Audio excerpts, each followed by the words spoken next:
Haleluya, puji Tuhan. Ada sukacita jemaat Tuhan? Haleluya. Pagi hari yang indah ini kita boleh sama-sama berkumpul di tempat ini untuk memuji memuliakan nama Tuhan Allah yang sungguh baik, Allah yang sungguh luar biasa. Kasih Tuhan tiada berkesudahan di dalam kehidupan kita. Oleh sebab itu, mari kita sama-sama mau buka hati kita.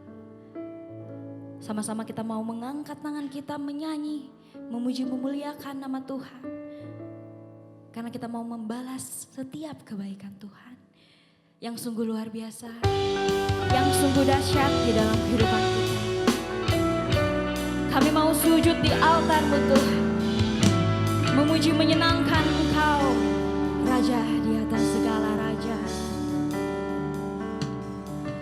Bila hati terasa berat, tak seorang pun mengerti bebanku. Ku tanya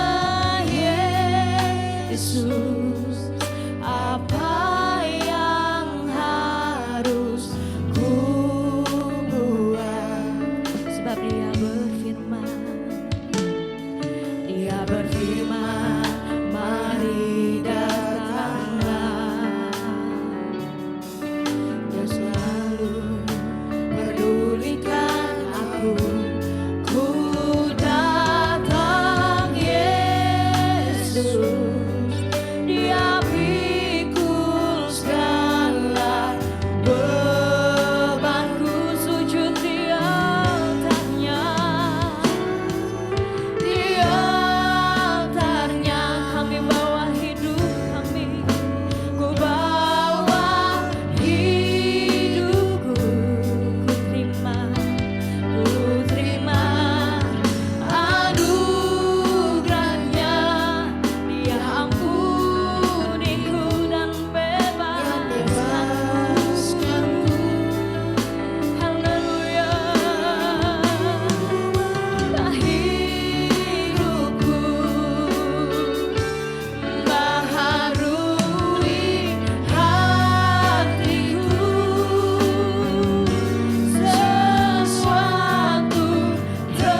Bersyukur untuk setiap kebaikan Tuhan. Bersyukur untuk setiap kebaikan-Mu Tuhan di dalam hidup kami. Sebab hanya Engkau Allah yang layak untuk kami sembah Tuhan. Tiada yang lain Yesus. Terima kasih Tuhan. Terima kasih Tuhan. Terima kasih Yesus. Kami mau memuji nama-Mu Tuhan. Kami mau memuliakan nama-Mu Yesus. Setiap waktu kami mau menyenangkan-Mu Tuhan. Kau Allah yang amat baik Tuhan. Kau Allah yang teramat baik di dalam hidup kami Yesus. Kau Allah yang selalu mengasihi kami Tuhan. Kau Allah yang selalu mengasihi kami Yesus. Oleh sebab itu Tuhan, kami mau cinta Engkau Tuhan. Lebih lagi, lebih sungguh lagi untuk mengasihi-Mu Tuhan. Terima kasih Yesus. Haleluya. Ku mau cinta Yesus selamanya. Ku mau cinta Yesus selamanya. Meskipun badai silih berganti dalam hidupku, ku tetap cinta Yesus selamanya. Ku mau cinta Yesus.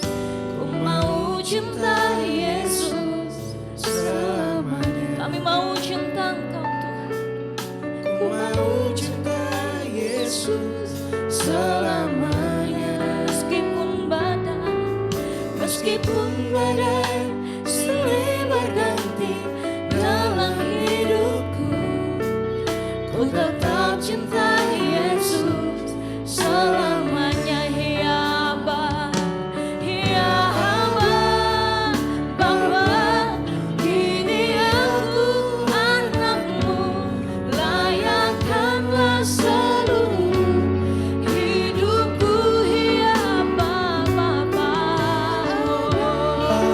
Bapa, ini aku anak-Mu, pakailah sesuai dengan rencana-Mu. Ya Aba, Bapa, kami anak-Mu Tuhan.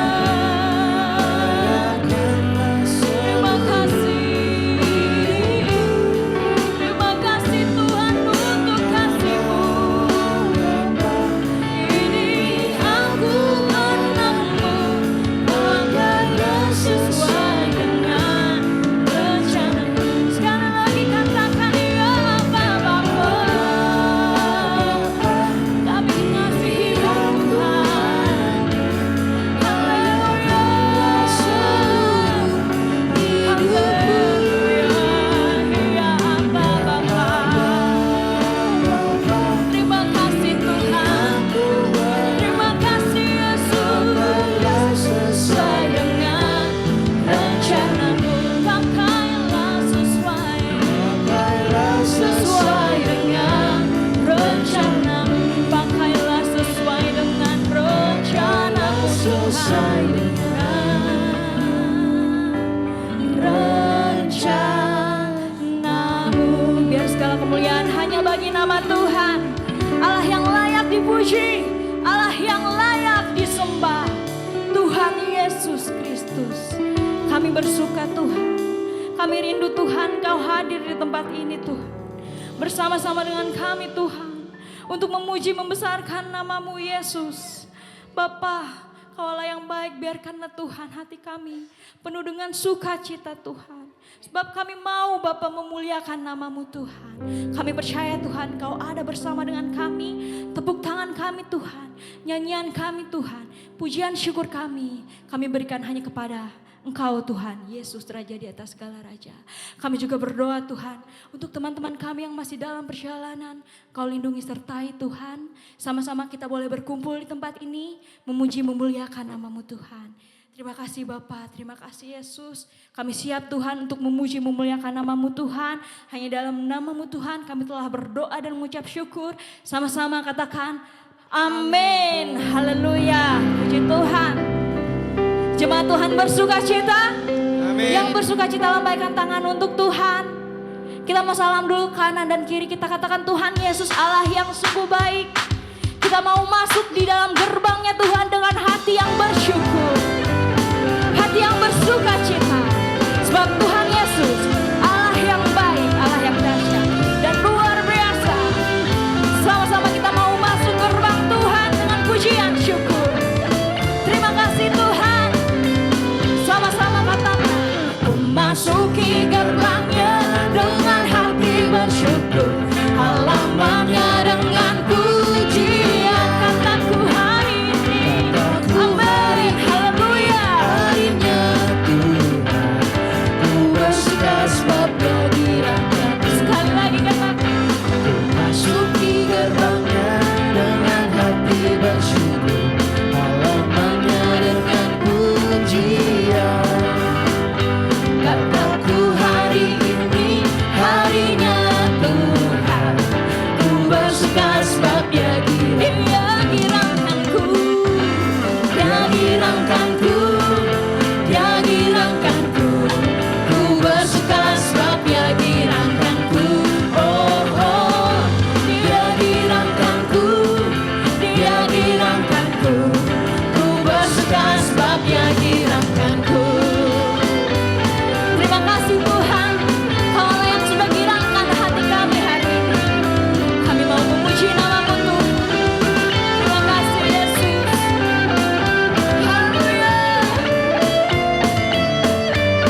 Sama-sama katakan, Ku masuki gerbangnya dengan hati bersyukur, halamannya dengan pujian. sebab kataku hari ini, Hari ini harinya Tuhan, ku bersuka sebab Dia girangkan. Dia girangkanku. Dia girangkanku, Dia girangkanku, ku bersuka sebab Dia girangkanku. Oh, oh, oh, Dia girangkanku. Amin. Dia girangkanku, ku bersuka sebab Dia girangkanku. Dia girangkanku. Dia girangkanku, Dia girangkanku, ku bersuka sebab Dia girangkanku. Sebab Kau yang girangkan kami. Haleluya. Girangkanku, ku bersuka sebab Dia girangkanku. Sekali lagi katakan, Dia girangkanku. Girangkanku, Dia girangkanku, ku bersuka sebab Dia girangkanku. Oh, oh, Dia girangkanku, Dia girangkanku, ku bersuka sebab Dia Sekali girangkanku. lagi katakan, Dia girangkanku. Girangkanku, Jemaat Tuhan lebih bersuka. ku bersuka sebab Dia girangkanku. Oh, oh, Dia Amin. girangkanku, Dia girangkanku, ku bersuka sebab Dia girangkanku. Dia girangkanku. Girangkanku, Haleluya. ku bersuka Sebab sebab Dia girangkanku. Dia girangkanku, Dia girangkanku, ku bersuka sebab Dia, ku bersuka sebab Dia, Kami bersuka sebab Tuhan yang girangkan hati kami. Haleluya. Amin. Puji Tuhan. Segala kemuliaan bagi nama Tuhan. Sebab Dia Yesus Raja di atas segala raja. Mari sama-sama kita mau bersyukur kepada Tuhan. Jemaat Tuhan bertepuk tangan untuk Dia. Sebab Yesuslah Raja. Yesus Allah yang berkuasa. Terima kasih Tuhan. bersyukurlah kepadanya, bawalah pujian bagi Dia, karena Dia Raja, Dia yang perkasa. Amin.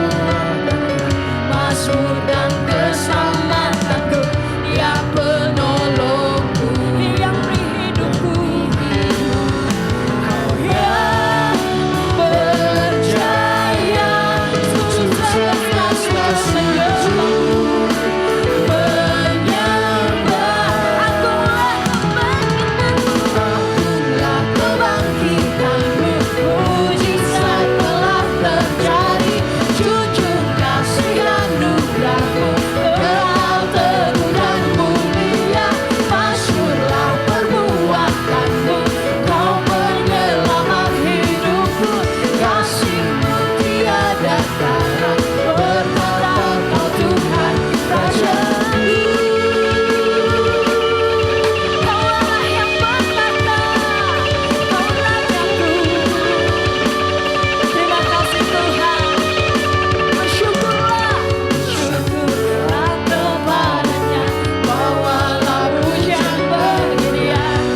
Tuhan.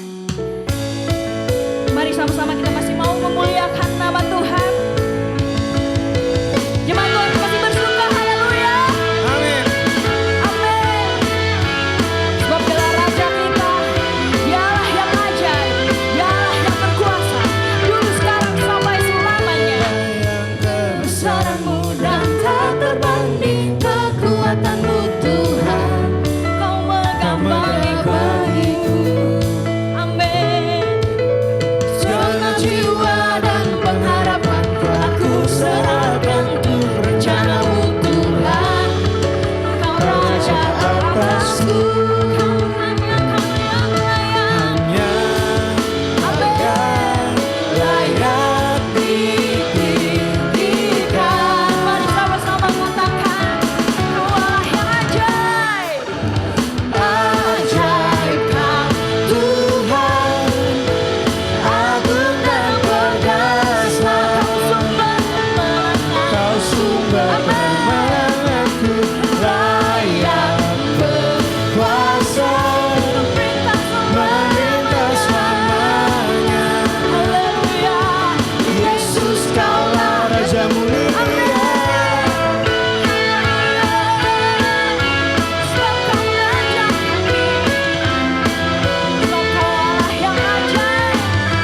Mari sama-sama katakan. Tak terbayang kebesaranmu dan tak terbanding kekuatanmu Tuhan. Kau menggambarkanku. Haleluya. Segenap jiwa dan pengharapan aku serahkan untuk rencanamu Tuhan. Kau Raja atasku, Kau yang layak. Kau yang layak ditinggikan. Kami puji nama-Mu. Ajaib Kau Tuhan, Agung agung dan berdasar. Terima kasih Yesus. Kau sumber kemenanganku, layak berkuasa,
segala raja mulia.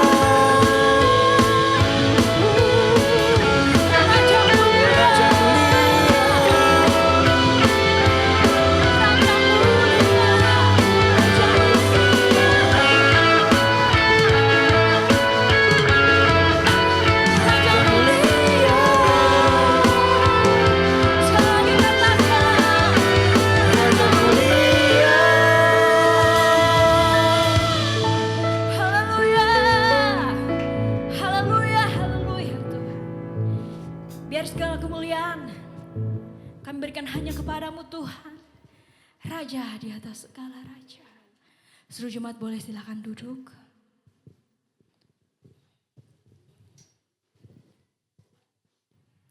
Terima kasih Tuhan. Kau Allah yang sungguh baik Tuhan.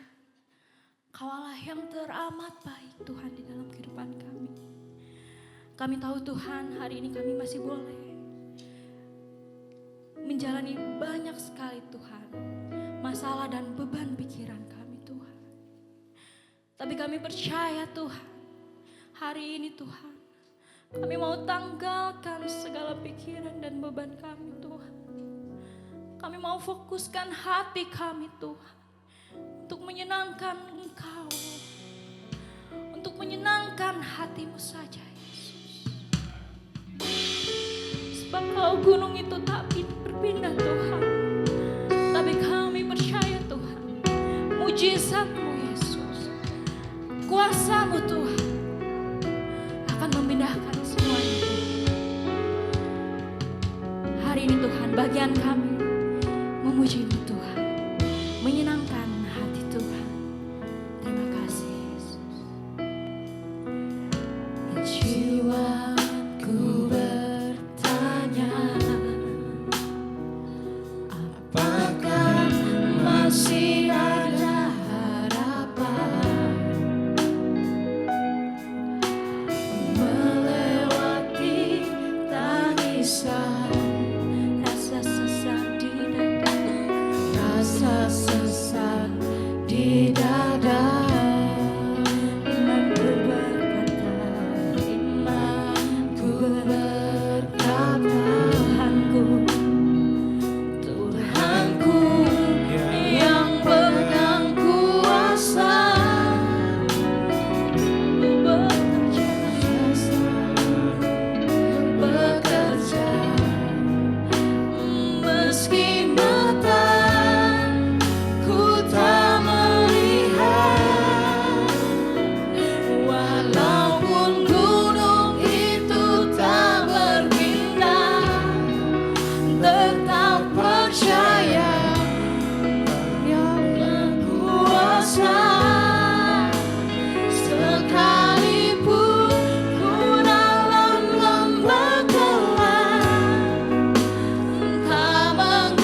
Sekalipun masalah kami masih ada, Walaupun masalahku tapi kami masih percaya ada, rencana-Mu yang terbaik. tetap percaya. Haleluya. Sebab Kau pribadi yang tak pernah berubah Tuhan. Pribadimu Haleluya. takkan pernah Haleluya. berubah. Haleluya. Iman yang aku Walau pegang gunung itu, padamu Tuhan, yang walaupun gunung tak berpindah, tetap percaya punya kuasa. Sekalipun ku dalam bakalan, tak mengapa asal ada Kau Tuhan. asal Kau di sampingku. Haleluya. Walaupun masalahku masih, kami percaya Tuhan. Tetap Kami percaya Yesus. Kau Allah yang baik, rancangan-Mu selalu yang terbaik Tuhan. Takkan pernah Berubah iman yang aku pegang padamu Tuhan yang setia.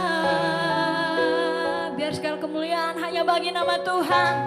Biar segala puji-pujian kami berikan hanya untuk memuliakan nama-Mu Tuhan. Kasih Allah yang tak pernah berubah, kasih Tuhan yang tetap untuk selama-lamanya di dalam kehidupan kami. Kami bersyukur Tuhan. Kami punya Allah seperti Engkau, Yesus Allah yang sungguh baik. Haleluya. Kami bersyukur Tuhan karena Engkau baik, sungguh baik dalam kehidupan kami Tuhan. Kami percaya Tuhan Engkau Allah yang selalu setia, Engkau Allah yang selalu Terima menuntun kasih, langkah kehidupan kami. Tuhan kami telah Terima kasih Tuhan. memuji dan membesarkan Engkau Tuhan. Tibalah saatnya Terima Tuhan, kami kasih, siapkan hati kami untuk ditaburi dengan benih firman Tuhan. Terima Mari kasih, Tuhan, Engkau siapkan tanah hati yang subur di dalam hati kami masing-masing ya Tuhan. Sehingga setiap benih firman yang turun dalam hati kami ya Tuhan, mendapatkan tanah hati yang terbaik ya Tuhan. Sehingga Kami firman itu bersyukur, bertumbuh, berbuah kali lipat ya Tuhan dalam kehidupan kami ya Selalu Tuhan. bersyukur. Berikan anak-Mu yang akan menyampaikan firman Tuhan, hikmat dan pengetahuan dari tempat yang maha tinggi Tuhan. Biarlah Tuhan setiap kata-kata yang keluar daripada mulutnya Amin. Tuhan, Haleluya. biarlah itu Engkau sendiri yang berkata-kata ya Tuhan. Amin. Kami juga berdoa ya Tuhan, biarlah Engkau memberikan kami Tuhan telinga seorang murid yang mau duduk diam di bawah kaki-Mu Tuhan, mendengarkan setiap sabda dan kebenaran-Mu ya Tuhan. Kami berdoa ya Tuhan, biarlah Tuhan Engkau memberikan kami roh fokus ya Tuhan, sehingga dalam berjalannya pemberitaan firman Tuhan, kami tidak ngantuk, kami tidak bosan ya Tuhan, sehingga firman-Mu Tuhan Amin. mendapatkan tanah hati yang terbaik dalam hati kami ya Tuhan. Di dalam nama Yesus Kristus Tuhan, kami juga akan memberikan persembahan ya Tuhan. Engkau yang melihat setiap pekerjaan kami ya Tuhan. Apapun mata pencarian kami ya Tuhan, Engkau sendiri yang tahu ya Tuhan. Tuhan Yesus, kami siap untuk mendengarkan firman-Mu, kami juga siap untuk memberikan yang terbaik. Di dalam nama Yesus Kristus kami berdoa, haleluya, amin. Seluruh jemaat boleh silakan duduk. Bagi yang bertugas boleh silakan maju ke depan. Kita akan memberikan korban persembahan.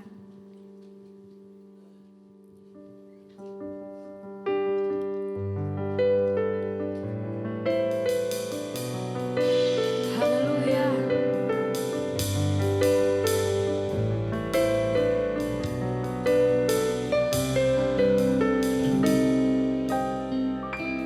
Aku berkati sepanjang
mendengarkan firman Tuhan, saya persilakan.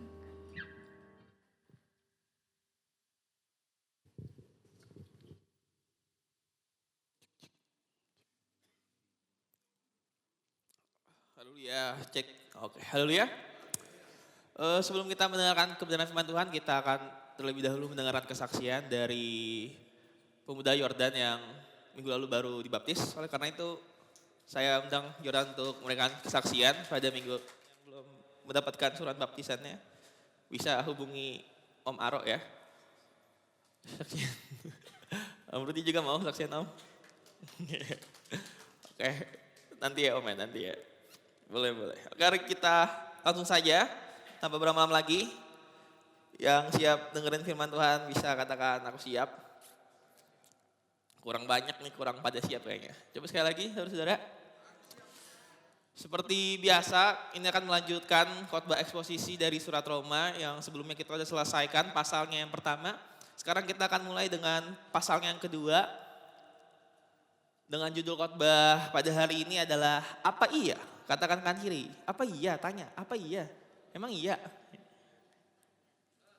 Khotbah pada hari ini itu diambil dari Roma 2 ayatnya yang pertama sampai ayatnya yang ke-5. Next slide. Kita baca dulu ayatnya yang pertama, kita langsung aja mulai pembelajarannya. Saya minta kerjasamanya untuk membacakan ayatnya yang pertama.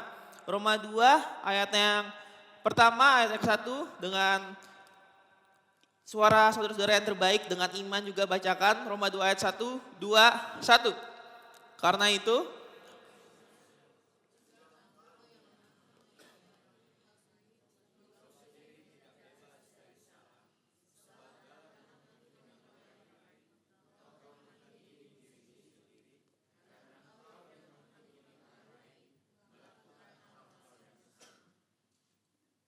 amin. Kalau kita lihat di situ saudara-saudara, Roma 2 ayat 1 di sini dia memulai dengan apa? Kalimat karena itu. Jadi setelah pertemuan sebelumnya kita bahas mengenai apa? Coba masih ada ingat? Mengenai Roma 1 ayat 18 sampai 32 kalau aku tidak salah. Itu kita sedang bahas kerusakan dunia oleh akibat apa? Oleh akibat dosa. Nah setelah itu maka karena itu di sini Paulus lanjutkan setelah bahas mengenai kerusakan dunia oleh karena akibat dosa, Paulus melanjutkan dengan karena itu hai manusia. Kenapa Paulus bilang seperti ini? Karena di sini Paulus mau kasih tahu kepada orang-orang yang merasa saat udah dengar, oh dunia rusak nih, dunia ada manusia-manusia hatinya bodoh, hatinya cemar, ada yang pikirannya bodoh, ada beberapa orang tertentu yang merasa itu bukan saya. Oh saya hatinya gak bodoh. Oh saya pikirannya gak bodoh, hati saya gak cemar. Dan terkhusus kalau kita lihat dari segi budaya, dari segi sejarah, dan kalau saudara ingat ada berapa macam suku yang ada di Roma? Ada 3 waktu itu.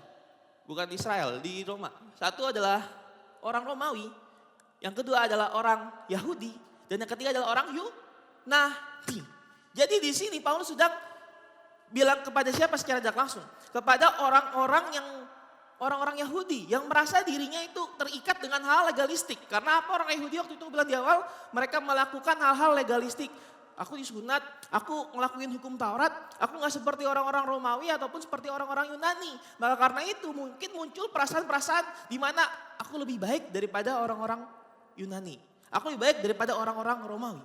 Mungkin juga dalam hal itu di sini kita sebagai orang-orang Kristen sering merasa kita lebih baik daripada sahabat-sahabat kita atau saudara-saudara seiman kita. Oleh karena itu di sini Paulus mulai dengan hal ini untuk prevent, untuk mencegah, untuk mendobrak orang-orang yang berpikir seperti itu. Maka itu dikatakan karena itu hai manusia siapapun juga engkau. Jadi kita lihat di sini Paulus mulai dengan karena itu hai manusia. Paulus mulai dengan menekankan bahwa hal ini tuh ditujukan apa berarti universal. Jadi ini ditujukan bagi siapapun. Paulus gak bilang hai engkau kaum Yahudi atau hai engkau kaum Yunani, hai engkau kaum Romawi atau hai engkau yang baru percaya maupun yang sudah lama percaya. Tapi Paulus di sini katakan langsung hai engkau manusia siapapun juga engkau. Jadi ini, ayat ini ditujukan bagi semua manusia yang merasa dirinya itu lebih benar, merasa dirinya lebih baik, atau merasa dirinya bahkan yang paling benar di antara orang-orang yang lain. Jadi ayat ini itu gak sedang ditujukan bagi orang-orang tertentu, tapi ditujukan bagi suatu kondisi hati tertentu, yaitu adalah sombong, rohani, saudara-saudara. Waktu saya sekolah kitab, kelas 1 di Batu ada satu khotbah, terus dia berikan ilustrasi bahwa ada beberapa orang Kristen yang punya karunia namanya sekop, saudara. Tahu karunia sekop? Ada firman Tuhan datang, misalnya firman Tuhan mengatakan apa, bla bla bla bla. Di sekop firman, dilempar ke temannya. Nih makan nih buat lu. Ya kan? Firman bilang jangan membunuh, jangan mencuri. Bener wih, dengerin nih. Firmannya buat lu banget nih. Itu namanya apa? Karunia sekop, saudara. Bukannya dia ambil terlebih dahulu, tapi firman Tuhan dia ambil, dia kasih ke temannya. Dia ambil, dia kasih temannya. Nih lu dengerin makanya. Nih lu dengerin makanya. Nah cocok banget nih, relatable banget sama teman gue yang ini nih. Firman Tuhan datang, harusnya dia yang terlebih dahulu mengintrospeksi diri. Tapi dia malah lempar firman itu kepada temannya, saudara-saudara. Seringkali manusia merasa diri lebih benar, lebih suci, lebih taat, lebih rajin ibadah, lebih lama berdoa, lebih sering berpuasa dan lain sebagainya. Tapi hari ini Paulus mau menggiring kita pertama-tama kepada pemikiran seperti ini. Mereka berdosa, namun kita juga berdosa, saudara-saudara. Next slide. Ada dua kata dalam ayat ini yang mau aku eksegesa. Yang pertama adalah kata menghakimi sendiri. Menghakimi di situ punya artian menilai benar atau salah, memutuskan atau menghukum atau menghakimi. Berasal dari kata asli itu krino. Jadi di mana di sini seseorang manusia itu menilai atau menetapkan posisi moral dan menyalahkan orang lain terhadap kesalahannya. Jadi contoh krino itu bukan waktu salah terus misalnya dia bilang, kamu salah. Lalu ngasih tahu solusi bertujuan untuk evaluasi, itu bukan krino. Dia cuma bilang kamu salah dan saya lebih benar. Apa tujuannya penghakiman krino? Tujuannya adalah untuk memvalidasi diri sendiri.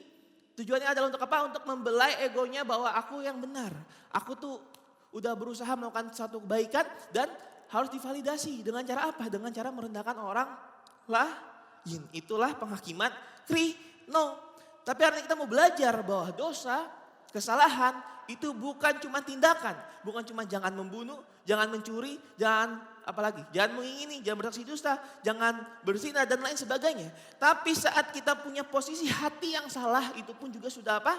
Berdosa.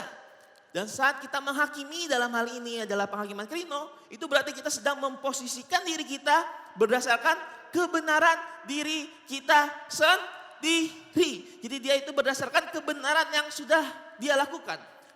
Kapan orang mulai menghakimi, saudara-saudara? Kenapa? Karena dia sudah lakukan. Ada nggak orang yang nggak melakukan itu tapi menghakimi? Jarang kan terjadi. Mungkin bisa terjadi gara-gara dia merasa dirinya, aku nggak pernah bolong-bolong beribadah. Kesempatan dia untuk menghakimi orang-orang yang nggak beribadah itu lebih besar daripada yang dia jarang. Gak mungkin kan dia jarang beribadah terus ngomongin orang yang jarang beribadah juga. Itu sangat tidak mungkin. Kalau ada pun berarti itu orang udah benar-benar kacau balau ya kan. Karena udah melakukan aja gak boleh, apalagi gak melakukan tetap ngehakimin orang lain. Kacau banget itu orang saudara-saudara ya kan. Nah di sini jadi kita lihat bahwa penghakiman itu terjadi karena untuk memvalidasi apa yang udah dilakukan, yang aku bilang di awal.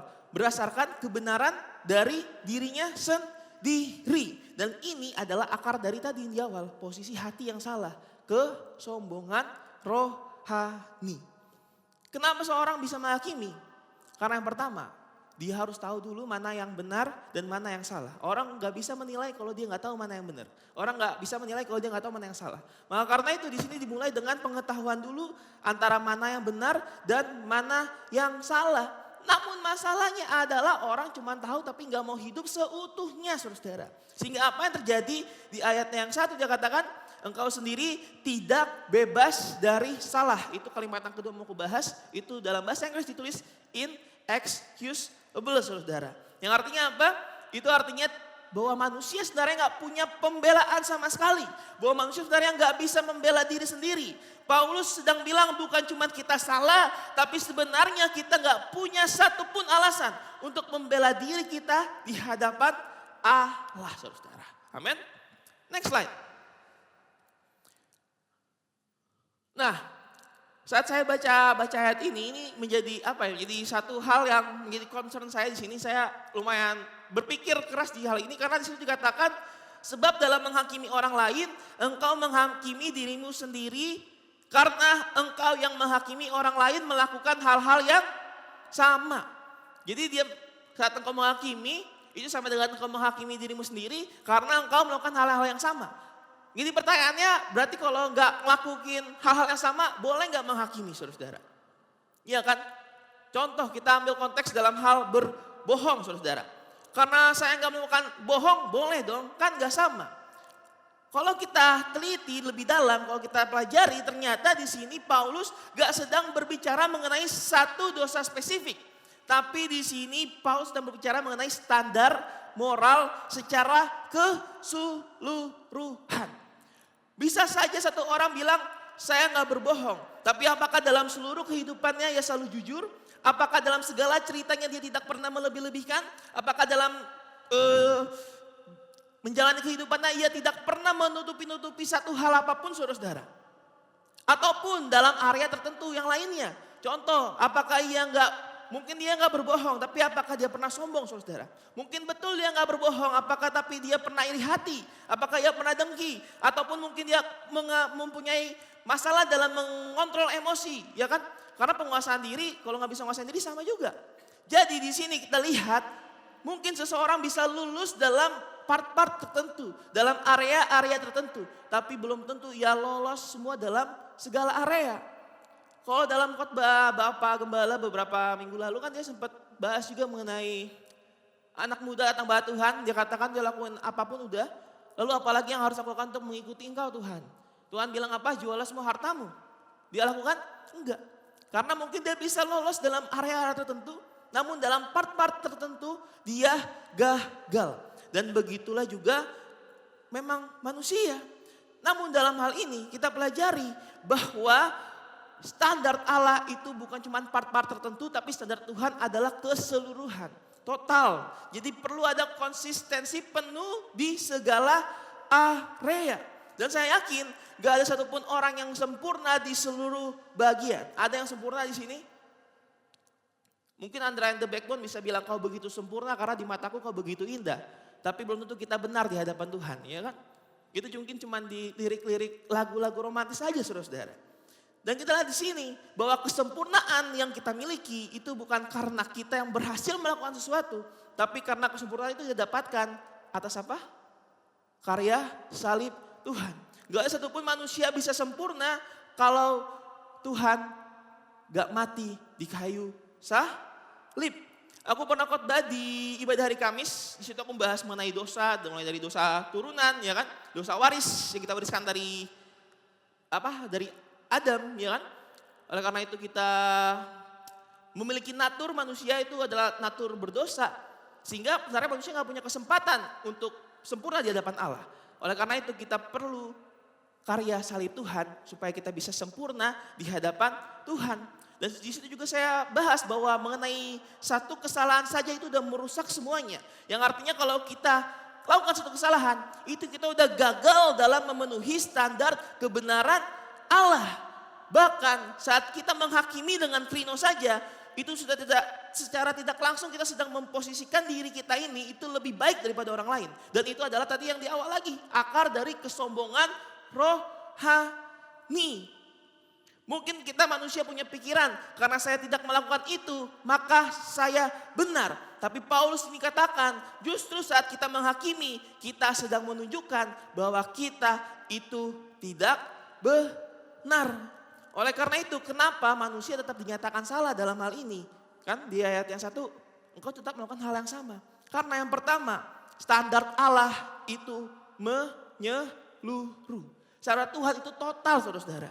Cara Tuhan bukan cuma part-part tertentu aja. Bukan cuma jangan membunuh. Bukan cuma jangan berzina. Bukan cuma jangan bersaksi dusta. Tapi saat engkau punya kerendahan hati itu juga part-partnya. Maka karena itu, ini adalah berbicara mengenai keseluruhan. Standar Allah yang totalitas, saudara.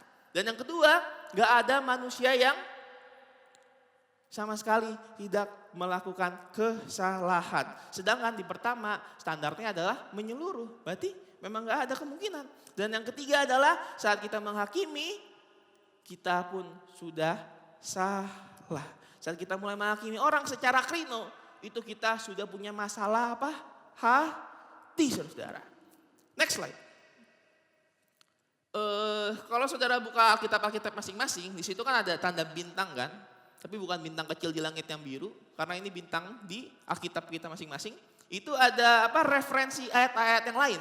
Salah satunya adalah Matius 7 ayat 1 dan yang kedua adalah Lukas 6 ayat 37. Untuk memantapkan ayat pertama ini, kita baca juga Matius 7 ayat 1. Matius 7 ayat 1, saya minta kerjasamanya untuk bacakan. 2, 1.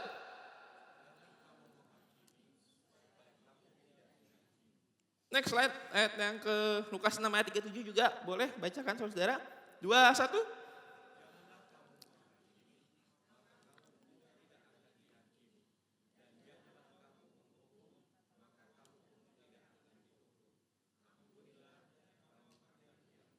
Amin. Next slide. Jadi ini adalah gambaran besarnya. Kalau kita lihat di Roma 2 ayat 1 dikatakan kalau engkau menghakimi itu sama dengan kau menghukum diri sendiri. Lukas 7 ayat 1, jangan kamu menghakimi supaya kamu tidak dihakimi. Lukas 6 ayat 37, itu jangan kamu menghakimi maka kamu pun tidak akan dihakimi. Coba kita lihat ya. Next slide. Matius 7 ayat 1 itu konsepnya sama yang di Roma 2 ayat 1. Di mana di situ punya konsep yang sama, yaitu menghakimi secara krino. Merasa dirinya benar dan orang lain itu salah. Merasa dirinya lebih benar, lebih baik daripada teman-temannya. Bahkan kalau kita baca di Matius 7 ayat 1 ini lebih mantap. Karena Matius 7 ayat 1 katakan apa? Engkau sibuk melihat selumbar di mata siapa? Saudaramu. Tapi balok di mana? Di mata gak bisa diketahui. Jadi jangan kaget kalau ternyata saudara kita itu suka nyari-nyari selumbar. Jangan kaget kalau ternyata saudara seiman kita tuh suka cari-cari kesalahan kecil yang kita miliki. Tapi seringkali karena dia gak sadar bahwa ada balok di mata dia, saudara-saudara. Balok gede gak? Balok di mata kalau dia gak bisa ketahui tapi dia sibuk cari selumbar di mata orang lain. Apa selumbar? Dari yang saya cari itu serpihan kayu kecil. Jadi dia sibuk cari yang kecil demi orang lain. Tapi dia gak bisa lihat balok di matanya. Karena apa? Karena dia fokusnya cari kesalahan orang, gak fokus untuk introspeksi diri. Dia cari kesalahan orang, gak fokus untuk improve diri sendiri. Itu Matius 3 ayat 1. Lukas 6 ayat 37. Jangan menghakimi, jangan menghukum, tapi ampunilah. Jadi Lukas 6 ayat 37 ini mengelok hal tersebut. Dia bawa kita lebih jauh daripada gak cuma sekedar menghakimi, gak cuma sekedar menghukum. Tapi dia bawa kita sampai kepada apa? Ampunilah. Amin. Makanya kan doa Bapa kami katakan apa? Ampunilah kesalahan kami seperti kami pun mengampuni orang yang bersalah kepada kami. Konsep yang Lukas pakai itu sama. Jangan menghakimi, jangan menghukum. Namun ampuni supaya kita pun diampuni oleh Tuhan Yesus Kristus. Amin. Next slide. Dan jadi pertanyaannya berarti ini kan, apakah sebagai seorang Kristen kita boleh ngejudge atau enggak? Iya enggak?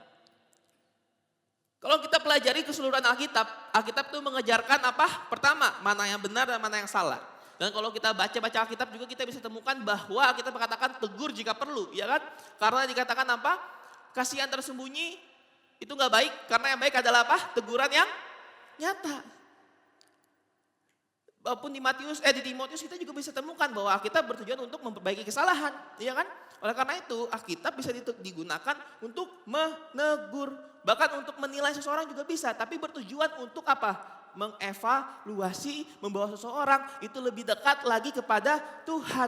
Jadi penghakiman yang salah adalah penghakiman yang ditulis dalam Roma 2 ayat 1, dalam Matius 7 ayat 1, dalam Lukas 6 ayat 37. Itu menggunakan bahasa asli yang tadi kita udah pelajari, yaitu adalah krino. Saat kita memposisikan diri kita itu lebih baik, saat kita memposisikan diri kita itu lebih benar, dan orang ini salah, orang ini pantas dihukum, orang ini salah, orang ini gak layak, itu penghakiman yang salah. Saya mengutip dari pendeta Esra Soru, dia katakan seperti ini. Apakah berarti ini artinya gak boleh ada Gak boleh ada hakim, gak boleh ada jaksa atau advokat ataupun perangkat-perangkat hukum yang lainnya? Tentu enggak. Karena dalam Alkitab lain pun, contoh dari Perjanjian Lama, Keluaran 18 ayat 13 sampai 26. Di situ Musa menjadi hakim. 1 Raja-Raja 3 ayat 16 sampai 28. Salomo juga jadi hakim. Dalam Roma 13 ayat 1 sampai 5. Dalam Perjanjian Baru pemerintah itu diberikan apa? Diberikan Allah hak untuk menghukum orang. Dan kalau menghukum berarti perlu apa? Perlu perangkat hukum, jaksa pembela, hakim dan lain sebagainya. Oleh karena itu ada kemungkinan orang-orang Kristen itu boleh menghakimi. Dalam Yohanes 7 ayat 24 aku bacakan. Janganlah menghakimi menurut apa yang nampak, tetapi hakimilah dengan adil. Jadi penghakiman menilai orang itu boleh. Asalkan kau lakukan dengan adil. Asalkan bertujuan untuk mengevaluasi. Bukan untuk krino, bukan supaya memvalidasi dirimu sendiri. Karena aku udah berbuat banyak, aku udah berbuat benar. Bukan karena itu, karena kebenaran dan keselamatan kita itu cuman karena karya salib Tuhan, saudara-saudara. Amin. Mungkin kita sekarang hidup di era digital yang jempol lebih cepat daripada pikiran kita memproses satu berita. Makanya karena itu kalau kita baca-baca kolom section lagi. Comment section, kolom komentar, itu bisa temukan apa? Bisa minim literasi orang suka ngomong ya kan. Karena belum baca caption lah, belum melihat kontennya sampai habis, udah langsung komen aja. Rasanya orang cepet ya kan? Cepat komen, cepat menyimpulkan. Kalau udah bersinggungan dengan apa yang dia pikirkan, belum sampai habis dia udah, wah ini gak bener nih. Bam. Di caps lock pada seru yang banyak, bam. Kasih emot api, bang. Iya kan? Cepat menyimpulkan, cepat memberikan komentar. Bahkan di gereja mungkin ada orang-orang yang merasa lebih rohani, merasa lebih senior, suka kritik sana sini tapi gak memberikan solusi. Astagfirullah. Suka komen sana sini, tapi nyatanya gak mau introspeksi diri saudara-saudara. Namun hari ini kita belajar melalui ayat 1. Ini bukan sedang bicara berarti kita gak boleh menegur, ataupun tidak boleh ataupun boleh melakukan apapun. Tapi ayat 1 bahwa kita kepada satu posisi hati yang benar terlebih dahulu saudara. Di mana kita perlu kerendahan hati terlebih dahulu. Di mana kita perlu untuk terlebih dahulu sebelum engkau ngejudge orang lain. Judgelah dirimu sendiri. Amin. Introspeksilah diri kita sendiri dulu. Apakah kita sudah hidup sesuai dengan apa yang kita mau tuntut dari orang lain. Bahkan kita juga belajar untuk menegur dengan kasih, bukan dengan amarah, bukan dengan ambisi, ataupun dengan kesombongan saudara-saudara. Dan juga yang terakhir, mengampuni layaknya Yesus mengampuni segala dosa yang telah kita buat. Amin saudara-saudara. Kita lihat, di mana ayat 1 adalah bagaimana cara manusia menghakimi. Dan nanti di ayat 2 kita akan lihat bagaimana Allah itu menghakimi. Next slide.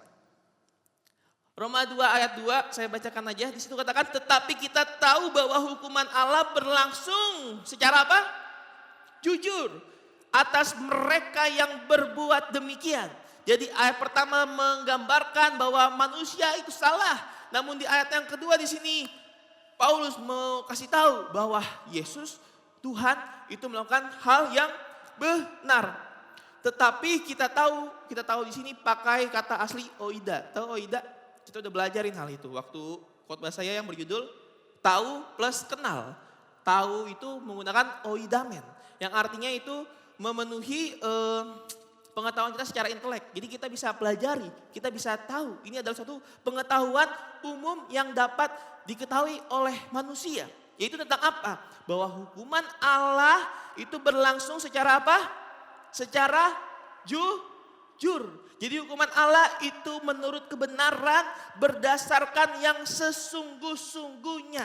Amin saudara-saudara, di mana Allah menghakimi itu berdasarkan kebenaran dan juga keadilan. Mengapa Paulus menyelipkan hal ini? Karena kalau kita lihat dari segi sejarah, pada saat itu bangsa Romawi mempraktekkan keadilan yang tidak adil lah. Ya kan, contohnya hukum bisa disuap, hukum bisa dipelintir. Sama lah kondisinya sama bangsa Konoha. Asik. Bangsa Konoha kan, bukan bangsa Indonesia. Ya kan, hukum dipelintir, hukum disuap, hukum tumpul ke atas, lancip ke bawah, dan lain sebagainya. Oleh karena itu di sini Paulus tuliskan hal ini untuk mendobrak ketidakadilan yang ada pada masa itu. Di mana memang mungkin manusia bisa melakukan hal tersebut. Tapi Tuhan kita menghakimi dengan kebenaran. Mungkin manusia bisa salah, tapi Tuhan tiada pernah salah. Manusia bisa gagal, tapi Tuhan gak pernah gagal. Maka ada lagunya apa? Dia tak pernah gagal, karena dia Allah. Dia pernah lalai, karena dia Allah. Amin. Begitu saudara-saudara. Manusia mungkin suka membanding-bandingkan, tapi Tuhan gak pakai perbandingan. Karena Tuhan pakai apa? Tuhan pakai kebenaran.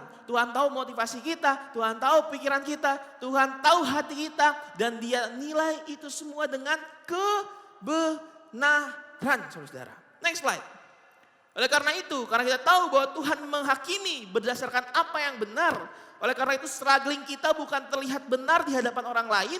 Tapi kita harus berusaha untuk apa? Mengejar benar di hadapan Allah terlebih dahulu. Seringkali manusia itu mengejar dulu benar di hadapan orang. Untuk apa? Ya balik lagi tadi. Biar dirinya kelihatan, orang baik nih. Oh, orang suci. Validasi diri sendiri. Tapi kita belajar untuk terlebih dahulu memposisikan diri kita. Ini benar di hadapan Allah. Saya yakin saat kita mencoba memposisikan diri kita untuk benar di hadapan Allah, kita pun juga akan terlihat benar di hadapan orang lain. Tapi jangan kaget kalau ada yang bertentangan karena memang hidup banyak pro kontranya. Oleh karena itu kita dapat terlihat benar di hadapan orang lain. Kalau kita atau mereka punya value yang sama, yaitu apa? Mau membawa diri untuk benar di hadapan Tuhan. Kalau value-nya udah beda, udah pasti ya kontra lah sama kita. Ada aja omongan-omongannya. Sama lah kayak tadi di awal. Selumbar di mata saudaranya yang dicari. Amin saudara-saudara. Itu ayat yang kedua. Next slide, ayat yang ketiga. Ayat ketiga katakan, dan engkau, hai manusia, engkau yang menghakimi mereka yang berbuat demikian. Sedangkan engkau sendiri melakukannya juga. Adakah engkau sangka bahwa engkau akan luput dari hukuman Allah? Jadi di sini Paulus kembali menekankan hal mengenai penghakiman. Kamu menghakimi dan kamu melakukan hal yang sama. Kamu pikir kamu aman. Ini judul khotbah kita. Apa iya? Emang iya kamu aman? Emang iya? Kamu serius nih? Mikir kamu aman? Itu saudara-saudara. Di situ dikatakan apa? Adakah engkau sangka? Sangkamu dalam bahasa asli ditulis itu menyimpulkan dalam pikiran. Menganggap atau memperhitungkan dalam pikiran. Jadi belum terjadi. Itu cuman pikirannya aja. Cuman perhitungan dalam pemikirannya aja. Apa yang sedang dia sangka yaitu adalah luput atau lolos dari bahaya. Dan bahayanya apa di sini? Bahayanya adalah hukuman Allah. Apa yang sedang Paulus coba bagikan kepada kita? Dia mau bagikan bahwa rasa aman yang mungkin kita miliki sekarang itu adalah false security. Rasa aman yang salah, rasa aman yang palsu. Seringkali manusia pikir, aku mah gak sejahat itu kok. Aku gak seburuk itu kok, gak seburuk mereka lah. Aku mah aman-aman aja. Paulus hadir untuk membantah itu. Dan dia katakan, sangkamu kau akan lolos. Emang iya, emang iya, emang iya. Tak semudah itu Ferguson. Itu kata saya tapi bukan kata Paulus. Sangkamu kau bisa lolos. Kau serius kau bakal lolos. Itu yang sedang Paulus ingin kita untuk sadar. Manusia cenderung suka membenarkan diri sendiri. Bukan cuma melakukan dosa, tapi dia bela dosa, saudara-saudara. Suka bandingkan diri dengan orang lain. Dan yang paling bahaya kalau sudah ngerasa nyaman dalam posisi aman, saudara. Dia tahu firman, tapi lupa bahwa hidupnya perlu anugerah, saudara. Dia tahu tentang dosa dan dia hakimi orang lain. Tapi dia nggak sadar bahwa dirinya pun ada dalam penghakiman.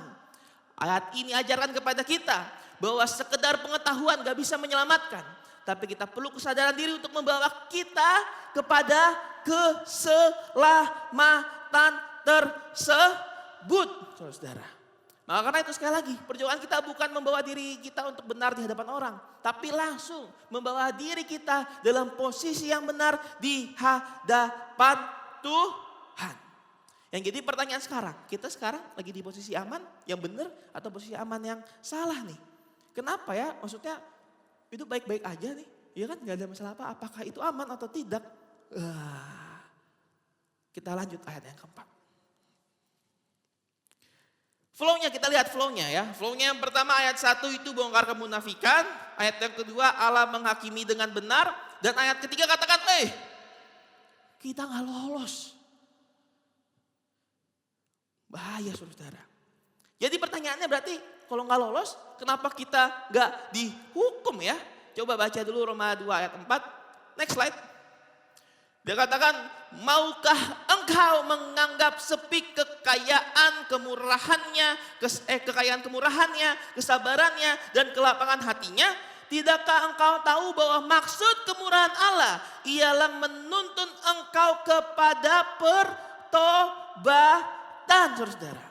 Jadi sini Paulus tanya, mau enggak engkau, saudara? Apa sih maksud dari sini? Waktu saya baca di sini pertama-tama ya saya agak bingung. Maukah engkau menganggap sepi? Ya tentu kalau kita orang Kristen ya nggak mau lah jawabnya. Masa kita anggap sepi kekayaan kemurahan Allah? Masa kita anggap sepi kesabaran Tuhan? Jadi sebenarnya apa sih yang dimaksud oleh Paulus di sini? Kita pelajari. Maukah engkau ini dalam bahasa aslinya ditulis itu dia meremehkan. Dia artinya memandang rendah, gak menghargai atau mengabaikan. Jadi bukan mereka nggak tahu, tapi mereka tahu Tuhan itu kaya kemurahannya. Mereka tahu Tuhan itu sabar. Mereka tahu Tuhan itu lapang hati. Tapi mereka nggak peduli. Maukah engkau ini bukan kayak mau nggak engkau beben makan es krim. Bukan tentang itu. Tapi ini lebih kayak masa sih mau begini terus? Masa sih mau mengabaikan kebaikan Allah terus? Serius nih mau mengabaikan, serius nih mau memandang rendah, serius nih gak mau menghargai kelapangan hatinya Tuhan. Itu yang sedang Paulus tanyakan terhadap diri kita hari-hari ini saudara-saudara. Amin. Jadi apa yang diabaikan, apa yang dipandang rendah dalam hal ini 3. Kemurahan, kekayaan kemurahannya, kedua kesabaran, dan yang ketiga apa? Kelapangan hati. Next slide, kita pelajari secara cepat saja. Jadi yang dianggap rendah, yang gak dihargai. Pertama adalah apa? Di situ kekayaan, kemurahan Tuhan. Dalam bahasa asli ditulis Plutos Krestotes. Plutos itu kalau belajar dari Yahudi salah satu dewa kemakmuran juga. Kan di sini kita bisa lihat kan dia artinya juga melimpah atau enggak terbatas. Dan Krestotes itu artinya kebaikan yang aktif, lembut dan penuh kasih. Jadi di sini Tuhan bukan cuman baik banget, tapi istilah kata mah kebaikan Tuhan sampai tumpe-tumpe. Kebaikan Tuhan tuh sampai luber dalam kehidupan kita semua saudara-saudara. Kemurahan Allah ini bukan kasih yang pas-pasan, pas baik baru, ya kan? Bukan kasih waktu pas butuh, enggak. Atau pas lagi susah baru, enggak saudara-saudara. Tapi ini kasih yang terus menerus. Maka di lagu katakan apa? Kasihnya seperti sungai, kasihnya seperti sungai, kasihnya seperti sungai di hatiku mengalir di waktu apa? Susah, mengalir di waktu senang. Amin. Artinya apa? Kasih Tuhan itu sebenarnya ngalir setiap saat kok. Engkau susah, kasih Tuhan ada. Engkau susah, engkau senang, kasih Tuhan itu mengalir di hati kita. Tinggal kita mau enggak ambil tuh kasih Tuhan. Mau enggak kita responi kasih Tuhan tersebut. Seperti itu. Bahkan nafas kita hari ini itu bukti nyata kemurahan Allah. Kita bangun pagi itu bukti nyata kekayaan kemurahan Allah. Kesempatan kita hidup. Bahkan ibadah kita hari ini. Saya mau sadarkan pada saudara-saudara. Bahwa itu bukan kebetulan. Tapi itu adalah kemurahan Allah. Kita bisa ibadah itu kemurahan. Dan inilah kebenaran bukan kebetulan ya. Kebenaran ini saudara-saudara. Bahwa engkau ada itu karena Tuhan. Amin. Dan yang kedua itu adalah anoche atau kesabaran. Yang artinya itu menahan diri, tidak langsung menghukum. Dalam hal ini bukan berarti Tuhan gak peduli terhadap dosa, tapi Tuhan itu sabar akan hal itu dan dia menunda hukuman. Saat manusia yang jatuh dalam dosa tapi belum langsung dihukum, itu bukan karena dia aman, tapi karena apa? Tuhan yang sedang menahan diri. Oleh karena itu kita harus berhati-hati saudara-saudara bagi mungkin kita punya struggling di beberapa kesalahan-kesalahan atau hal-hal yang gak baik di depan Tuhan, kita harus usahakan diri kita untuk cepat lepaskan saudara-saudara. Amin. Berhati-hati kalau kita masih nyaman dalam suatu dosa, karena kalau hari ini kita belum dihukum, itu bukan karena kita lolos, tapi itu karena Tuhan yang sabar. Saudara. Ayat yang ketiga. Poin yang ketiga adalah apa? Kelapangan hati. Dalam bahasa aslinya ditulis makrotimia. Dalam bahasa Inggris ditulis long suffering saudara. Artinya dia having extreme patience. Tuhan punya kesabaran yang ekstrim saudara. Artinya endurance, artinya daya tahan, ketahanan, dan keuletan when facing prolonged hardship saudara. Saat menghadapi masalah yang berkepanjangan. Saat menghadapi cobaan yang berkepanjangan saudara. Provocation or mistreatment typically without complaining. Jadi saat menghadapi masalah dia tanpa komplain saudara. Dan yang terakhir dikatakan itu slow to anger. Lambat untuk marah itu saudara. Dan di situ Tuhan punya itu saat apa? Saat menghadapi kejahatan manusia. Yang artinya masalah Tuhan yang buat Tuhan sedih itu adalah saat kita manusia itu melakukan kejahatan. Dan di situ dikatakan ini endurance-nya Tuhan loh. Dia daya tahan. Tiap hari ngeliatin manusia lagi berbuat dosa. Tiap hari ngeliatin aduh anakku ini jatuh lagi dalam dosa. Dan di situ katakan dia punya kelapangan hati saudara. Dia gak hanya sabar sekali, tapi dia sabar berulang-ulang. Kalau anoche tekankan sabar, yaitu sabar yang menahan hukuman. Tapi makrotimia itu sabar di mana dia tahan lama untuk menghadapi manusia. Saat Tuhan melihat manusia yang jatuh berulang kali juga Tuhan memberikan kesempatan bagi manusia untuk bertobat. Amin. Saat kita seringkali menyerah atas diri kita sendiri, tapi kita punya Tuhan yang gak menyerah atas diri kita. Amin saudara-saudara. Dan untuk apa sih ada kemurahan Tuhan? Untuk apa sih ada kesabarannya? Untuk apa sih ada kelapangan hati Tuhan? Kalimat terakhir. Untuk membawa kepada pertobatan. Untuk membawa jiwa itu diselamatkan. Tuhan gak masalah dia sakit hati berkali-kali. Karena apa? Karena yang dia incar adalah satu jiwa diselamatkan. Seperti yang kita katakan satu jiwa diselamatkan, satu surga bersuka cita. Dan saya yakin Tuhan pun juga sangat senang saat satu jiwa diselamatkan. Oleh karena itu dia punya kesabaran, punya kelapangan hati. Dan kemurahannya yang begitu melimpah-limpah bagi setiap orang yang mau membawa dirinya menuju kepada pertobatan. Yang berbahaya seringkali hal ini disalahartikan, sering dianggap biasa, sering diabaikan. Bahkan kalau dalam konteks ini dianggap apa? Dianggap apa saudara? Sepi nih kayak yang sekarang nih, sepi. Dianggap sepi saudara ya. Alibi manusia biasanya apa sih? Dia buat kesalahan tapi bilangnya, Tuhan mah baik. Buat kesalahan tapi bilangnya, Tuhan pasti ngertilah. Tapi tidak menunjukkan perubahan. Artinya manusia itu hanya menikmati kemurahan. Tapi menolak tujuan inti dari kemurahan. Itu apa? Tadi, pertobatan. Betul memang Tuhan baik. Betul memang Tuhan sabar dan lapang hati. Tapi itu semua bukan supaya kita nyaman dalam dosa. Tapi melainkan membawa kita kembali kepada Tuhan. Kebaikan Tuhan gak buat kita tonton. Kita gak sedang nobar. Tahu nobar? Nonton bareng. Oleh karena itu kebaikan Tuhan harus kita resbar saudara. Asik. Apa resbar? Responi bareng. Katakan resbar. Lebih kencang resbar. 2 kali resbar. 2 kali resbar. 2 kali resbar gitu. 2 kali resbar. Terima kasih. Kita harus responi kebaikan Tuhan. Tuhan itu ada, selalu menyertai kita, mengalir. Mau gak responi saudara? Hari ini dalam keadaan apapun, mari kita usahakan untuk selalu responi kebaikan Tuhan. Selalu responi kelapangan hati Tuhan. Selalu responi kesabaran Tuhan atas diri kita sendiri. Amin, saudara-saudara. Jadi pertanyaan selanjutnya, kalau kebaikan Tuhan itu terus diabaikan, sebenarnya apakah yang akan terjadi kepada manusia? Ini ayat yang terakhir, Roma 2 ayat yang kelima. Karena ini ayat terakhir, saya minta pertolongan jemaat-jemaat yang ada di lantai atas untuk membacakannya. Roma 2 ayat yang kelima membacakan dengan suara yang lantang, dengan suara yang sangat keras, bahkan melebihi 1 stadion GBK, saudara ya. Asik. Roma 2 ayat 5. 2, 1.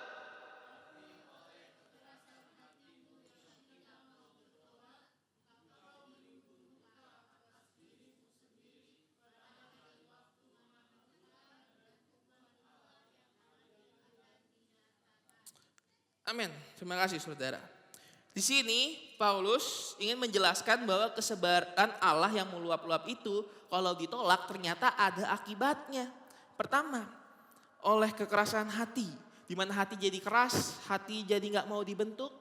Paulus gambarin bahwa ini adalah kondisi-kondisi hati yang menolak firman. Di mana firman gak bisa lagi menembus hatinya. Sehingga apa yang terjadi? Orang itu tidak mau bertobat. Tidak mau bertobat. Bukan tidak bisa bertobat saudara. Tapi apa? Tidak mau. Berarti dia sebenarnya bisa bertobat. Tapi dia nggak mau untuk bertobat. Ini bicara mengenai apa? Soal kemauan. Dan saat mereka lakukan itu, apa yang mereka lakukan? Mereka di situ dikatakan menimbun murka. Seharusnya mereka terima anugerah. Tapi ternyata mereka malah mengumpulkan murka. Dan murka ini sama seperti yang kita sudah pelajari di pertemuan kita sebelumnya. Murka Allah itu orge. Itu adalah respon kudus Allah terhadap dosa. Kalau ada dosa maka Allah harus meresponi itu. Karena dia gak bisa membohongi dirinya saudara-saudara. Dan kapan itu terjadi? Dalam ayat ini dikatakan pada hari waktu mana murka dan hukuman Allah yang adil akan dinyatakan. Itu terjadi pada hari apa? Pada hari murka Allah. Pada penghakiman terakhir. Saat kebenaran Allah itu dinyatakan secara penuh. Yang kita lihat di sini itu apa di situ? Menimbun murka. Yang artinya apa? Ada proses. Menimbun murka ada proses. Enggak langsung ini ternyata. Tapi ada proses yang dilewati. Prosesnya seperti apa? Saat ada firman Tuhan, seharusnya engkau dengarkan tapi engkau malah cuekin. Saat engkau diingatkan, bukannya kau tergugah, tapi engkau malah apa? Engkau malah gak mau dengerin. Maka lama-kelamaan engkau jadi kebal, jadi pala batu saudara-saudara. Jadi ayat 5 ini sedang memberitahu pada kita soal memilih. Engkau mau pilih dengar atau abaikan? Engkau mau pilih ikutin atau engkau cuekin? Engkau mau menurut atau engkau mau keras kepala? Bahkan yang tadi di awal, engkau mau bertobat gak? Atau engkau gak mau bertobat? Amin saudara-saudara. Oleh karena itu life is choice. Asik, choice is life. Asik. Itu gak ada maknanya sih, tapi life is choice benar. Ya kan? Hidup kita adalah pilihan, kita pilih. Mau bertobat gak? Mau rasakan kasih Tuhan gak? Mau dengerin gak? Atau kita mau cuekin dan lain sebagainya. Seringkali kita manusia punya sikap menunda-nunda. Ah udah nanti aja bertobatnya, masih mau ini itu dulu. Ternyata saat kita pikirkan hal tersebut, kita bukan lagi netral, tapi kita sedang menimbun murka Allah bagi diri kita sendiri. Saat Tuhan sabar, itu bukan berarti kita aman. Tapi ayo kita sadar bahwa kita punya kesempatan untuk menuju kepada pertobatan dan menerima keselamatan. Amin saudara-saudara. Untuk menutup ini saya kunci dengan satu hal. Next slide. Para pemain musik bisa maju ke depan. Aku mau membawa pemahaman ini kepada saudara-saudara. Ada yang pernah dengar hal ini? Coba bacakan apa? Bersama-sama. Ada yang tahu sola gratia apa? Sola gratia apa? Sola gratia apa saudara-saudara? Ada yang tahu? Sola gratia itu artinya adalah hanya oleh anugerah, ditulis di situ. Dan aku coba ya, maksudnya kita kan bukan cuma Pantai Kosta aja kan. Di KTP kita tulisannya apa? Kristen apa kita? Protestan kan ya, bukan Kristen Pantai Kosta doang ya. Ya kan ada Kristen Protestan. Dan kita harusnya ngerti nih hal-hal dasar sebagai seorang Kristen Protestan. Salah satunya adalah ini, doktrin dasar Kristen Protestan. Pada saat itu ada 5 hal, yaitu apa pertama sola gratia, dengerin dan hafalin. Sola gratia hanya oleh anugerah, bilang hanya oleh anugerah. Sola fide hanya oleh iman, hanya oleh iman. Sola scriptura hanya oleh Injil. Solus Christus Kristus sendiri. Dan ini yang paling saya suka. Soli Deo Gloria. Apa artinya? Segala kemuliaan hanya bagi Tuhan. Amin, saudara-saudara. Itu 5 hal. Sola gratia, sola fide, sola scriptura, solus Christus, dan soli Deo Gloria. Itu dasar nih harus kita tahulah sebagai seorang Kristen Protestan ya, saudara-saudara ya. Di situ itu adalah suatu teologi yang dikembangkan oleh Agustinus, lalu dipopulerkan oleh siapa? Yang memahat itu? Martin Luther. Kenapa dia tulis tentang sola gratia? Ini adalah satu bentuk perlawanan terhadap praktek indulgensi. Tahu praktek indulgensi? Baru pasti tahu ya. Praktek indulgensi adalah penjualan surat penghapus dosa. Jadi itu ada pada masa kekelaman gereja di mana gereja menjual surat penghapusan dosa. Jadi orang tinggal beli aja tuh. Misalnya dia buat dosa, besok dia beli surat penghapusan dosa, dosanya diampuni. Walaupun itu cuman ya secara itu aja. Dan itu adalah masa kekelaman gereja. Dan di situ Martin Luther muncul untuk melawan hal itu. Di mana dosa gak bisa diperjualbelikan. Karena dosa itu adalah sola gratia. Hanya oleh anugerah. Dan apa hubungannya dengan pelajaran kita hari ini? Seringkali manusia merasa dirinya lebih layak. Dia merasa dirinya lebih benar daripada orang lain. Tapi sola gratia menghancurkan hal tersebut. Karena dia mau bawa keselamatan. 100% adalah anugerah. Maka itu kalau kita selamat itu bukan karena kita lebih baik atau kita lebih benar. Dan kalau seperti itu berarti harusnya gak ada satupun ruang untuk superioritas rohani dalam diri kita. Kalau kita ngerti bahwa itu adalah anugerah. Dengan kita ngerti bahwa kehidupan ini, keseluruhan kehidupan kita itu adalah sola gratia hanya oleh anugerah. Maka itu seharusnya mengubah cara pandang kita. Mungkin dulu kita lihat orang berdosa, kita bandingkan lalu kita hakimi. Tapi sekarang saat kita lihat orang salah, kita ingat. Aku pun diampuni sama Tuhan. Kita lihat orang salah, kita ingat. Dulu aku juga gitu. Tapi kasih Tuhan terlebih besar. Tapi anugerah Tuhan ada bagi saya yang berdosa. Kita harus sadari dulu kita begitu berdosa, begitu hina, begitu jijik, begitu gagal. Tapi Tuhan begitu besar kesabarannya. Begitu lapang hatinya terima kita. Ilustrasi anak yang hilang, siapa yang lari? Tuhan yang lari, saudara-saudara. Oleh karena itu ingat, keberadaan kita hanya oleh anugerah.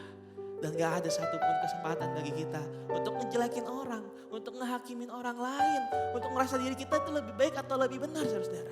Tapi kita mau ingat, hari ini kita ada oleh karena anugerah.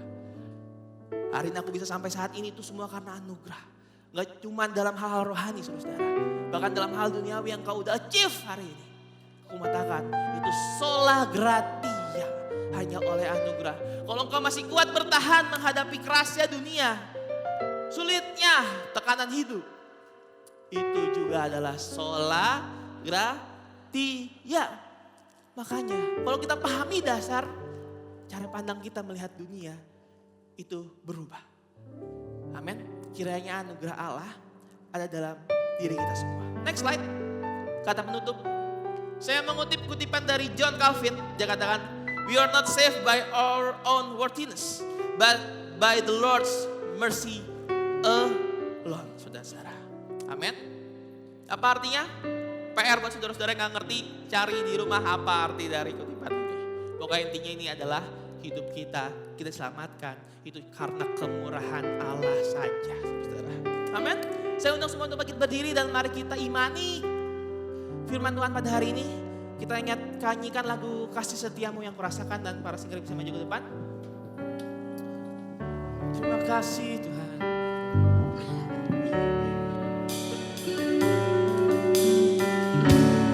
Kasih setiamu yang kurasakan lebih tinggi dari langit biru. Kebaikanmu yang kau nyatakan lebih dalam dari lautan.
merasa lebih baik dari orang lain, menunjuk orang lain lebih salah dari kita. Tapi hari ini firman Allah datang menegur siapakah kita ini. Kita tidak pernah lepas dari salah dan dosa. Tapi hanya oleh anugerah kasih karunia yang dari Tuhan saja kita dibenarkan di hadapan Tuhan. Tuhan, taruh firman ini di hidup kami. Taruh di hati kami Tuhan. Supaya kami sadari Tuhan, hidup ini ada karena anugerah Tuhan. Terima kasih Bapa di surga buat firman-Mu yang Kau sampaikan hari ini. Terima kasih Tuhan. Taruh di hati kami Tuhan, supaya kami lebih hari hidup lebih rendah hati di hadapan Allah. Tambah hari kami tambah mengakui Tuhan, kalau bukan Tuhan yang tuntun kami kepada kebenaran, kami bukan siapa-siapa hari ini Tuhan. Segala kemuliaan hanya bagi-Mu. Terima kasih Bapak. Nyanyikan sekali lagi refnya dan kita akan berdoa akhiri ibadah ini. Ada yang mau dibantu doa secara khusus, ada pergumulan secara pribadi, sudah mau datang ke depan. Percaya engkau datang melangkah menghadap kasih karunia Tuhan yang tanpa batas itu berlaku dalam hidup. Siapakah aku ini? Siapakah aku ini? Jadi biji matamu. Dengan apakah Tuhan? Dengan apakah Tuhan? Selain puji dan sembah. Siapakah aku ini? Siapakah aku ini? Berkat Allah tercurah bagi kasih sayang yang pernah hati yang ada di hidup. Engkau akan dijadikan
bahkan lewat kebenaran firman Tuhan yang kami dengar hari ini. Kami simpulkan bahwa inilah kasih karunia Tuhan kalau kami ada di rumah-Mu hari ini Tuhan. Merupakan kasih karunia Tuhan buat kehidupan kami. Supaya tidak ada hari ya waktu yang kami lewatkan Tuhan untuk mendapat kekuatan baru dari firman yang kami dengar. Engkau menyiapkan kami sebagai kasih karunia Tuhan supaya kami jadi pemuji penyembah yang baik hari ini di rumah Tuhan. Dan kami percaya apa yang kami buat Tuhan. Tuhan tilik dari tempat tinggi dan memberkati kami Bapa. Kami percaya Tuhan kami banyak kekurangan, kelemahan di hadapan Tuhan. Kami banyak kesalahan Tuhan. Engkau latih kami Bapa untuk supaya kami rendah hati. Supaya kami dapat memperbaiki apa yang patut untuk kami perbaiki sebagai tuntutan Tuhan atas kami. Bukan kami berdiri gagah menepuk dada, menyepelekan orang, menyalahkan orang lain. Ampuni kalau itu pernah terjadi dalam kami. Ampuni Tuhan. Kuduskan kami Tuhan oleh kuat kuasa darah-Mu. Terima kasih dan kami percaya semua kami yang hadir pagi ini sudah diberkati oleh Tuhan. Dan kebaikan Tuhan akan terus kami alami dalam kehidupan kami Tuhan. Baik kami pribadi demi pribadi, bahkan keluarga demi keluarga yang datang hari ini. Kami sudah diberkati Tuhan. Berkati JJ Tuhan, pakai dia jadi alat Tuhan. Semakin hari semakin hebat, semakin luar biasa, semakin pelayanannya memberkati banyak orang Tuhan, mengerti penyampaian yang Bapa, dan kami percaya Tuhan apa yang dia rencanakan di dalamnya ada rencana Tuhan yang lebih hebat Tuhan. Hari esoknya sungguh ada dan pasti karena dia meserahkan hidup masa mudanya bagi Tuhan dan bagi kemuliaan akan nama Tuhan. Terima kasih Tuhan, kami berdoa jemaat Tuhan yang sempat hadir Tuhan, yang hari ini banyak melakukan perjalanan, tapi kami percaya Tuhan di mana mereka ada, kami hanya bisa berdoa, lawat mereka, jamah mereka, berkati mereka Tuhan, kembalikan mereka Tuhan ke tempat masing-masing Tuhan dengan baik. Dan kami berdoa Tuhan bagi jemaat dan semua hadir karena mereka lemah Tuhan, di kekuatan Tuhan, teristimewa yang iman percayanya semakin lemah, mereka berjuang semakin kuat melawan kedagingan, kemalasan sebagainya. Tapi kami percaya Tuhan firman yang pernah mereka dengar tidak pernah sia-sia Tuhan. Itu kan terus berbicara di hati mereka untuk membangun kegairahan kembali Tuhan. Melangkah di rumah Allah. Kami berdoa buat jemaat Tuhan yang sakit Tuhan. Kami berdoa dalam nama Yesus. Biar Tuhan sembuhkan, Tuhan pulihkan siapapun dia Tuhan. Apapun dia Tuhan. Kami percaya mujizat-Mu, bilur-bilur-Mu masih tetap sama Tuhan. Menyembuhkan setiap kami yang sakit. Supaya kami akan bertemu bersama-sama bergandengan tangan memuji membesarkan akan nama-Mu Bapa. Terima kasih Tuhan, kami berdoa buat semua pelayan-pelayan Tuhan yang berdiri di altar ini. Berkati mereka Tuhan, berkati worship leader, singer Tuhan, berkati pemain musik. Tuhan tolong kami semua bisa kami berbuat lebih baik Tuhan. Kami berdoa buat kolektan, buat aser, buat penata layanan Tuhan Yesus. Multimedia, sound system, kami berdoa Tuhan semua yang berbagian kami hari ini Tuhan. Kami percaya apa yang kami buat tidak pernah sia-sia bagi Tuhan. Beri kami hati yang setia melayani sekalipun itu kecil yang gak dianggap banyak orang. Tetapi kami percaya kalau kami melayani dengan hati kami diberkati Tuhan. Hari ini juga kami berdoa Tuhan tidak lupa untuk guru-guru sekolah minggu yang sudah mengajar di ruang sekolah minggu. Berkati mereka Tuhan dengan limpahnya, anugerah mereka cinta untuk anak-anak Tuhan. Kasih Tuhan besar di hati mereka, berkati rumah tangga dari guru-guru sekolah minggu Tuhan. Ini anak-anak muda Tuhan berkati dengan cinta kasih sayang Allah. Biar sekolah minggu semakin hari semakin maju. Mereka adalah sopo guru ke depan Tuhan buat gereja ini semakin hari semakin bertumbuh dan bertambah Bapa. Bahkan anak sekolah ini kami berdoa mereka menjadi berkat buat orang-orang tua mereka Bapa. Dan nama Allah dimuliakan di dalamnya. Terpuji nama Tuhan. Ini ucapan syukur doa kami kepada Tuhan sudah memberkati kami. Sebentar kami pulang serta kami perjalanan tibakan kami dengan selamat di rumah kami masing-masing. Jauh dekat cara kami berkendaraan. Tuhan sama menolong dan memberkati kami. Dan akhirnya kami angkat tangan kami dan hati kami di hadapan Tuhan. Jemaat-jemaat yang dikasihi Tuhan. Pulang dan bawalah segala berkat, anugerah, damai sejahtera, kasih sayang, sukacita, penghiburan, kekuatan serta urapan yang dari Allah Bapa, Putra dan Roh Kudus di dalam kasih karunia Tuhan Yesus Kristus menyertai sekalian kita yang terus percaya. Dan sekarang, besok dan sampai hari Maranatha. Tuhan Yesus datang kembali. Mengucap syukur kami berdoa kepada